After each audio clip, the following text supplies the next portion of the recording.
내가 집사로 신앙생활을 할 때 있었던 아주 오래된 시절의 이야기입니다. 나와 가까이 지내면서 교제를 하고 있었던 정 목사님이라는 분이 있었어요. 정 목사님은 전라도 산골의 조그만 마을에서 목회를 하고 있었거든요. 어느 해인가 여름철에 나는 우리 교회 청년들과 함께 정 목사님의 교회를 방문해서 여름 성경학교를 열고 또 봉사활동을 했던 기억이 납니다. 그러던 어느 날 나는 우연히 그 목사님이 담배를 피우는 것을 알게 되었습니다. 그것 때문에 제가 그 목사님의 인격에 대해서 실망을 했다거나 그 목사님을 비난한 것은 아니지만 어찌됐든 그때 집사였던 나는 목사님이 담배를 피운다는 사실을 받아들이기가, 이해하기가 쉽지 않았습니다. 어쨌든 그 후로 정 목사님과 서로 연락이 끊어지게 되었고 또 서로 소식을 모르는 채로 한동안 지내게 되었어요. 한 15년쯤 지났을까요? 어느 날 저는 우연히 한 신문 기사를 읽었습니다. 1972년 춘천에서 한 파출소장의 9살 난 딸이 성폭행 당한 뒤에 죽은 채로 발견되었어요. 열흘 만에 이 사건의 범인이 붙잡혔습니다. 범인은 피해자가 자주 드나드는 만화 가게의 주인이었던 정아무개 씨였어요. 피해자는 그날도 학교에서 돌아오는 길에 만화 가게에 들렀다가 이 일을 당했다고 경찰은 발표했습니다. 그리고 이 만화 가게에서 일하던 종업원도 자기 주인 정 씨가 피해자를 데리고 어디론가 나가는 것을 보았다고 증언까지 했단 말입니다. 정 씨는 끝까지 자신의 결백을 주장했지만 그의 말을 믿어주는 사람은 아무도 없었어요. 결국 정 씨는 무기징역을 선고받았습니다. 무기징역을 선고받고 교도소에서 복역을 하는 도중에 정 씨는 누구보다도 성실하게 정직하게 수감 생활을 했습니다. 정 씨는 본래 신학대학교를 다니던 신학생이었어요. 그런데 가정 형편이 너무나 어려워서 할 수 없이 신학교를 중단하고 만화 가게를 열고 만화 가게를 운영하고 있었던 것이거든요. 정 씨는 수감 생활 15년 만에 모범수로 뽑혀서 석방이 됐습니다. 그 후에 정 씨는 중단했던 신학 공부를 계속해서 목사가 되었어요. 이제 정 씨는 지난 일을 다 잊어버리기로 결심했습니다. 하지만 아무리 잊고 싶어도 잊을 수가 없는 거예요. 그때 일을 생각하면 너무나 억울해서 도저히 참을 수가 없었던 거예요. 1999년도에 정 씨는 서울고등법원에 재심을 청구했습니다. 하지만 고등법원은 정 씨의 청구를 기각해버리고 말았어요. 시르에 빠져있던 정 씨는 2005년도에 마지막으로 진실화해위원회를 찾아가서 자신의 억울함을 호소했습니다. 진실화해위원회가 이 사건을 다시 조사한 결과 몇 가지 중요한 사실을 발견해냈어요. 그 중에 하나는 그때 수사관들이 수사를 할 때 정 씨를 고문을 해서 강제로 자백을 받아냈다는 거였어요. 그리고 그때 증인으로 나섰던 만화가게 종업원도 경찰의 폭행과 위협이 두려워서 거짓말을 했다고 그때 고백을 했습니다. 또 무엇보다도 정 씨의 결백을 증명해주는 과학적인 증거가 발견됐어요. 피해자의 신체에 남아있던 범인의 혈액형은 A형이었는데 정 씨의 혈액형은 B형이었어요. 이걸 보면 경찰은 처음부터 정 씨가 범인이 아닌 것을 알고 있었던 거예요. 대법원은 정 씨에게 무죄를 선고했습니다. 그때 정 씨의 나이가 77살이었어요. 성폭행범과 살인범으로 낙인을 찍힌 지 39년 만에 진실이 밝혀졌어요. 그때 신문에 나온 정 씨의 사진과 정 씨의 이름을 보고 나는 깜짝 놀랐어요. 이 정 씨는 바로 내가 알고 지내던 정 목사님이었던 거예요. 나는 그분에게 이런 아픔이 있는 줄 몰랐어요. 그분은 언제나 인자하게 나를 대해 주셨거든요. 얼마나 이분에게 한이 맺혀 있었으면 치밀어 오르는 우라를 좀 달래보려고 담배를 태웠겠습니까? 누가 그분을 비난할 수 있겠습니까? 목사가 담배를 피운다고. 그때 저는 한 가지 결심을 했어요. 다른 사람의 음주나 흡연에 대해서 선입견을 갖지 말자. 우리는 자신이 하지 않는 행동을 다른 사람이 할 때 거기에 대해서 편견을 갖기가 쉬워요. 우리는 너무 쉽게 사람을 판단하고 정죄합니다. 어떤 한 가지 면만 바라보고 저 사람은 이런 사람이다. 이렇게 단정해버립니다. 성도 여러분, 사람이 성숙해진다는 것은 이해심이 깊어진다는 것을 의미하는 것 아닐까요? 인생의 연륜과 지혜가 쌓일수록 사람을 바라보는 안목도 더 깊어지고 더 깊이 이해할 수 있게 된다는 것이 바로 성숙해지는 것 아닐까요? 그러고 보면 이 시대의 크리스천들에게 정말 필요한 것은 성숙함입니다. 얼어붙은 세상을 따뜻한 하나님의 나라로 바꾸려면 그런 성숙함이 우리에게 필요한 것입니다. 고린도 교회가 지금 시끄러워요. 교인들이 치열한 논쟁을 벌이고 있어요. 우상에게 바쳤던 음식을 우리가 먹어야 하느냐, 먹지 말아야 하느냐, 이걸 가지고 그들은 고민하고 있어요. 당시에 사람들은 짐승을 도살하면 그것을 먼저 신에게 바친 후에 고기를 내다가 팔았어요. 시장에서 파는 고기는 그러니까 우상에게 바쳤던 고기란 말입니다. 크리스천이 우상에게 바쳤던 고기를 먹는 것이 옳은가, 옳지 않은가를 놓고 지금 그들은 고민하고 있었어요. 바울은 그 문제에 대해서 분명하게 말합니다. 시장에서 파는 것은 양심을 위하여 묻지 말고 먹어라. 그런 것으로 거리낄 것 없다는 거예요. 그 고기가 우상에게 바친 것인지 아닌 것인지 따질 필요도 없다는 거예요. 다만 그때 바울은 한 가지 충고를 덧붙입니다. 고린도전서 10장 23절 24절 말씀 아닙니까? 모든 것이 가하나 모든 것이 유익한 것이 아니요 모든 것이 가하나 모든 것이 덕을 세우는 것이 아니니 누구든지 자기의 유익을 구하지 말고 남의 유익을 구하라. 이것은 어떤 것이 옳고 어떤 것이 잘못됐느냐의 문제가 아닌 겁니다. 어떤 선택이든지 자유롭게 할 수 있어요. 그러나 그때 형제의 입장을 배려하라는 것입니다.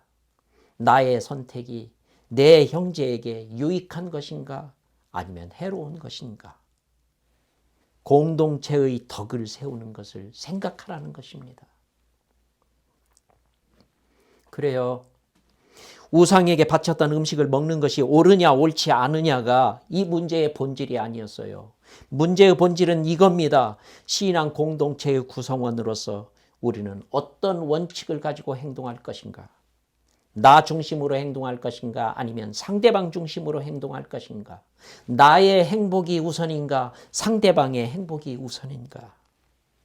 성경의 결론은 명백합니다. 자기의 유익을 구하지 말고 남의 유익을 구하라. 살다 보면 우리는 두 가지 길 중에 하나를 선택해야 할 때가 있습니다. 그럴 때 우리는 당연히 나에게 유리한 길을 선택하고 싶어 하지요. 누구나 자신의 권리와 자신의 이익을 지키고 싶어 하니까요. 그러나 성경은 이렇게 말합니다. 나보다도 다른 사람을 먼저 배려하라. 나의 유익보다 다른 사람의 유익을 먼저 생각해라. 내가 손해를 보더라도 그것이 상대방에게 유익하다면 그 손해를 떠맡아라. 여러분, 우리 이렇게 흔히 말하고 있지 않습니까? 예수님 닮고 싶다고. 예수님처럼 생각하고 예수님처럼 말하고 예수님처럼 행동하고 예수님처럼 살고 싶다고. 그래요. 우리는 정말 예수님을 닮기를 원합니다. 그런데 예수님의 삶을 보면 예수님은 철저히 자신을 위해서가 아니라 다른 사람을 위해서 사셨단 말입니다. 탄생하실 때부터 죽으시고 부활하실 때까지 주님은 자신을 내어주는 삶을 사셨어요. 십자가를 보세요. 십자가는 자신을 내어주는 삶의 클라이맥스인 거예요. 십자가를 통해서 예수님은 우리에게 진정한 사랑이 무엇인가를 가르쳐 주셨어요. 여러분, 사랑이 무엇입니까? 예수님이 우리에게 가르쳐 주신 사랑이 무엇입니까? 자신의 유익이 아닌 타인의 유익을 구하는 것이 바로 사랑 아닙니까? 그래서 고린도전서 13장에서도 이런 말씀이 있지 않습니까? 사랑은 자기의 유익을 구하지 아니하며. 그래요. 자기의 유익을 구하는 사람은 자기를 사랑할 수는 있어도 형제를 사랑할 수는 없어요. 자기의 유익을 구하는 사람은 예수님을 닮을 수 없어요. 자기의 유익을 구하는 사람은 하나님께 감사할 수 없어요. 세상은 점점 더 경쟁이 치열해지고 있어요.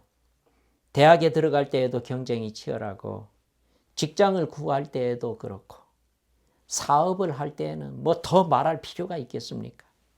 세상 어디를 가도 치열한 경쟁이 우리를 기다리고 있습니다. 이렇게 치열한 경쟁에서 살아남으려고 애쓰는 우리 자녀들이 참 안쓰럽지 않습니까? 그런데요, 이렇게 치열한 경쟁 사회를 바라보면서 정말 너무나 아쉬운 점이 하나 있어요. 그것은 경쟁이 너무나 치열하다 보니까 우리의 젊은이들이 마음 놓고 꿈과 이상을 펼칠 수가 없다는 겁니다. 눈앞의 현실적인 문제를 해결하느라고 젊은이들이 꿈과 이상을 위해서 자신의 시간과 정열과 에너지를 쏟을 여유가 없이 살아가고 있어요. 한번 실패하면 다시 일어나기가 너무나 힘드니까 젊은이들이 실패를 두려워하지 않고 과감하게 모험 속으로 뛰어들지를 못하는 거예요. 너무나 안타깝지 않습니까? 심지어는 교회들도 경쟁에 사로잡히기가 쉬워요. 제가 한국에서 목회할 때 어떤 선배 목사님이 저에게 이렇게 말씀을 하시는 걸 들은 적이 있습니다. 탁월하지 않은 교회는 경쟁에서 살아남을 수가 없다. 교회가 부흥하지 않는 것은 목회자가 무능하기 때문이다. 그분의 말은 우리 목사들이 새겨들어야 하는 냉엄한 목회의 현실을 지적하는 말이었습니다. 그분의 말을 저는 충분히 이해할 수 있었어요. 그러면서도 또 한편으로는 이런 생각이 들더라고요. 내가 왜 목회를 하는가? 우리 교회가 경쟁에서 살아남게 하려고 내가 목회를 하는가? 그것이 과연 예수님이 원하시는 교회의 모습인가? 경쟁에서 이긴 교회는 번성하고 경쟁에서 뒤처진 교회는 문을 닫는 것이 하나님의 뜻인가? 그래서 교회들이 경쟁에서 살아남으려고 다른 교회보다 더 나은 시스템과 다른 교회보다 더 나은 시설을 갖추려고 그렇게 애를 쓰는가?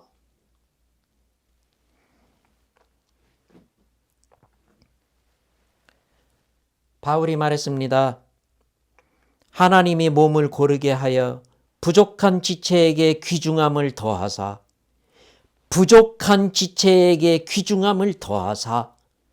여러 지체가 서로 같이 돌보게 하셨다. 여러분, 이 본문을 가지고 목사님들은 이렇게 설교합니다. 교회 안에 있는 힘이 없고 부족해 보이는 성도를 하나님은 더 귀중히 여기신다고. 그런 성도를 다른 여러 성도들이 힘을 합해서 돌보아 주어야 한다고. 그래요. 믿음의 형제들은 서로를 세워주어야 해요. 세상 사람들은 서로 앞지르려고 하고 다른 사람들 위에 올라서려고 하지만 크리스천들은 상대방을 세워주고 상대방을 일으켜 주어야 돼요. 믿음이 강한 사람은 믿음이 약한 사람을 일으켜 주고 성숙한 사람은 미성숙한 사람의 약점을 감당해 주어야 돼요. 그렇다면 교회들도 그렇게 해야 하는 것 아닙니까? 교회들이 서로 앞지르려고 경쟁하기보다는 서로를 세워주어야지요. 앞서가는 교회는 뒤떨어진 교회의 고통을 떠맡을 수 있어야죠. 넉넉한 교회는 가난한 교회의 어려움을 감당해 줄 수 있어야죠. 이런 자세로 교회들이 함께 노력할 때에 그 모습을 보고 세상 사람들은 이렇게 말할 수 있지 않겠습니까? 교회는 세상과 다르구나. 크리스천들은 우리와 다르구나. 어떤 교우님이 저에게 이렇게 말씀하셨습니다. 2021년도에는 목사님이 어떻게 목회를 하실 것인지 목회 방향을 교인들에게 들려주시면 감사하겠습니다. 네, 지금 이 자리에서 제가 여러분들께 말씀드리겠습니다. 2021년도에 저는 우리 교회가 섬기는 교회가 되도록 목회하겠습니다. 고통당하는 형제를 섬기고 지역사회를 섬기고 이웃을 섬기고 선교지를 섬기는 목회를 하도록 저는 노력하겠습니다. 오늘 우리가 나눈 말씀, 자기의 유익을 구하지 말고 남의 유익을 구하라. 이 말씀을 실천하는데 저는 저의 힘을 집중해서 목회하겠습니다. 그렇게 할 때 우리 교회는 하나님이 기뻐하시는 교회가 될 것이고 성도들이 기뻐하는 교회가 될 것이고 세상이 기뻐하는 교회가 될 줄 믿습니다. 지금은 고인이 되셨지만 시각장애인으로서 백악관에서 중책을 담당했던 강영우 박사 여러분 기억하시죠? 강 박사의 책에서 감명 깊게 제가 읽고 기억하는 내용이 하나 있습니다. 여러분 필립스 아카데미라는 학교 알고 계실 겁니다. 하버드 대학에 학생들을 많이 입학시키는 학교로 유명한 학교 아닙니까? 그런데 필립스 아카데미는 기독교 가치관을 바탕으로 세운 학교예요. 이 학교의 스쿨 모토가 이것입니다. Not for self. 나 자신을 위해서가 아닌. 이 모토에는 이 학교의 건학 이념이 담겨 있어요. 이 학교는 학생들을 자신들을 위해서 사는 사람으로 만들려고 교육하는 학교가 아니라는 거예요. 그러면 이 학교는 누구를 위해서 살게 하려고 학생들을 가르친단 말입니까? 답은 이거예요. 하나님과 이웃을 위해서. 하나님을 위해서 사는 사람을 만드는 것이 이 학교의 목표란 말입니다. 그리고 이웃을 위해서 살고 국가를 위해서 살고 세계를 위해서 사는 사람을 배출하는 것이 이 학교의 꿈이에요. 20년 전에 미국의 한 언론기관이 지난 100년간의 교육을 평가하는 의미로 이런 조사를 했다고 그래요. 첫째, 지난 100년 동안에 어느 학교 출신들이 부자가 많이 돼서 경제적으로 사회에 가장 많은 기여를 했는가. 둘째, 지난 100년 동안에 어느 학교 출신들이 자기 전문 분야를 가지고 사회에 가장 많은 기여를 했는가. 셋째, 지난 100년 동안에 어느 학교 출신들이 미국 정치계의 리더들을 가장 많이 배출했는가. 이 세 가지 항목 모두에서 으뜸을 차지한 학교가 바로 필립스 아카데미였다는 겁니다. 역설적이지 않습니까? 나를 위해서 살지 않고 하나님과 이웃을 위해서 살면 내가 꼭 망할 것만 같아요. 그런데 막상 결과를 놓고 보면 이웃도 복을 받고 나도 복을 받게 된다는 거예요. 그래요. 나를 돌보지 않고 타인을 위해서 사는 사람이 세상에서 항상 바보 취급만 당하는 건 아닙니다. 세상도 그런 사람을 알아보고 그런 사람을 인정하고 그런 사람을 따르게 되어 있어요. 물론 우리가 세상에서 인정받으려고 그렇게 사는 건 아닙니다. 하지만 우리가 그렇게 사는 것을 보고 세상 사람들이 감동을 받는다면 그건 좋은 일 아닙니까? 그래요. 교회는 세상의 희망이 되어야 돼요. 자기만 사랑하는 현대인들에게 교회가 희망이 무엇인지를 보여주어야 돼요. 교회가 세상의 희망이 되려면 교회는 세상과 달라야 한다 이겁니다. 세상은 자기를 사랑하라고 가르칩니다. 그런데 예수님은 타인을 사랑하라고 가르치셨어요. 그래야 우리가 세상의 희망이 될 수 있으니까요. 얼마 전에 별세하신 조지 부시 시니어 대통령을 우리는 기억합니다. 조지 부시가 대통령 취임식 때 이렇게 기도했다고 그래요.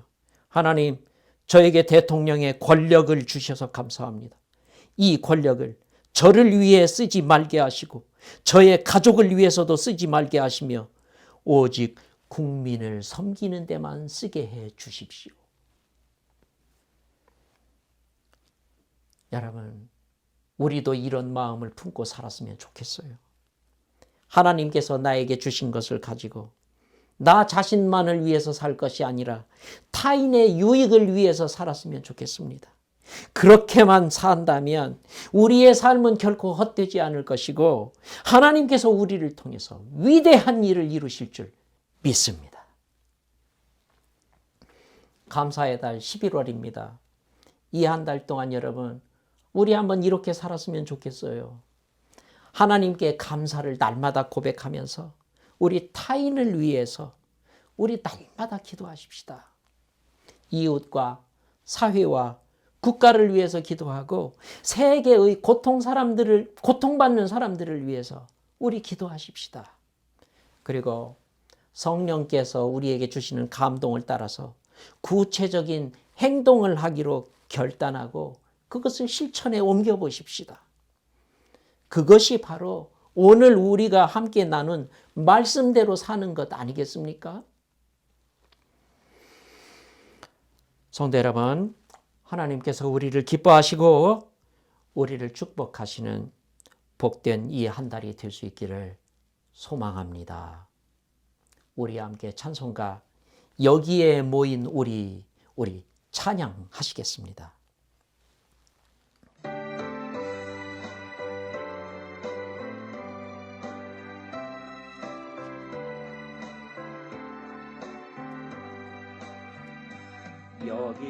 여기에 모인 우리 주의 은총 받은 자여라. 주께서 이 자리에 함께 계시는 하노라. 언제나 주님만을 찬양하며 따라가리니 시험을 당할 때도 함께 계시는 믿노라. 이 믿음도 굳세라. 주가 지켜주신다. 어두운 밤에도 주의 밝은 빛 인도하여 주신다. 주님이 뜻하시니 헤아리기 어렵더라도 언제나 주 뜻 안에 내가 있음을 하노라. 사랑과 말씀들이 나를 더욱 새롭게 하니 때로는 넘어져도 재웃은 길을 믿노라. 이 믿음 더 굳세라. 주가 지켜주신다. 어두운 밤에도 주의 밝은 빛 인도하여 주신다.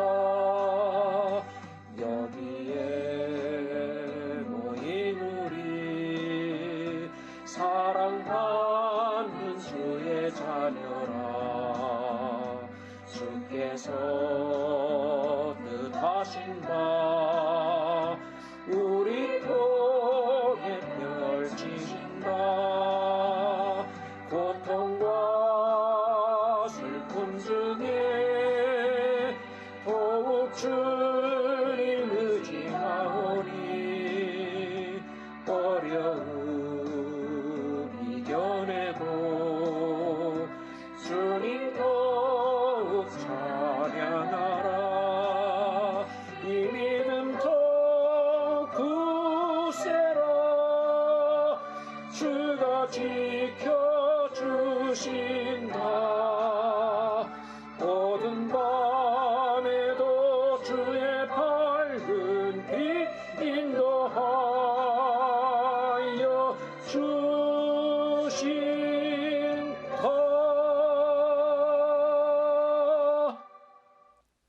자신을 사랑하느라고 우리가 형제와 이웃에게 그동안 무관심했습니다.